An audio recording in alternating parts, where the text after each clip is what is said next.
તો 5 રાજ્યોની જે પ્રકારે મતગણતરી ચાલી રહી છે અને સૌથી વધારે ધ્યાન જે ખેંચાયું છે તે પશ્ચિમ બંગાળમાં છે. આખરે પશ્ચિમ બંગાળમાં હાલ શું સ્થિતિ છે? જે પ્રકારે સરકાર તો ભાજપની બનવા જઈ રહી હોય તે પ્રકારના આંકડા હાલ જોવા મળી રહ્યા છે, પરંતુ મેપના માધ્યમથી સમજીશું કે આખરે પશ્ચિમ બંગાળમાં કયા પ્રકારની સ્થિતિ હાલ જોવા મળી રહી છે.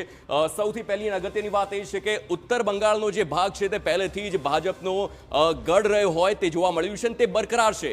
ઉત્તર બંગાળમાં હજી પણ ભાજપનું અસ્તિત્વ એટલું જ છે, પરંતુ દક્ષિણ બંગાળ કે જેની પર સત્તા સૌથી વધારે ટકેલી હોય તે જોવા મળે છે, તેમાં આ વખતે મોટો ઉલટફેર જોવા મળી રહ્યો છે.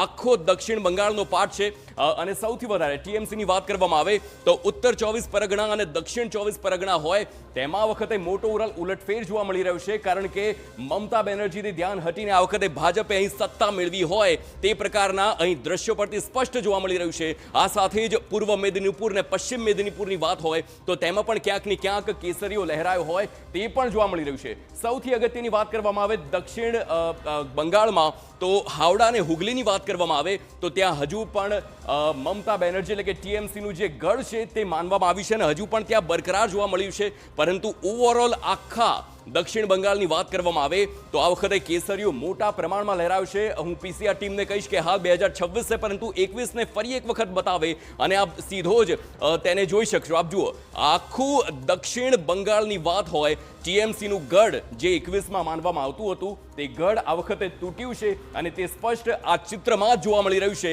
કે દક્ષિણમાં કે જ્યાં એક વિચારધારાની વાત કરવામાં આવે તે સેફ ઝોન ટીએમસી માટે માનવામાં આવતો હતો, તે સેફ ઝોન આ વખતે મમતા બેનર્જીનો તૂટ્યો છે અને હવે 2026ના પરિણામ બતાવવામાં આવે કે ક્યાં ક્યાં કેસરીઓ લહેરાયો છે.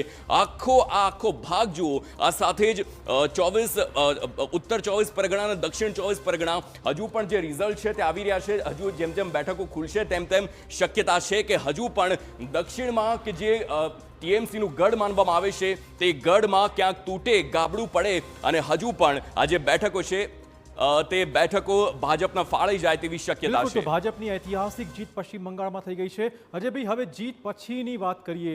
જશ્ન ચોક્કસ મનાવાઈ રહ્યું છે.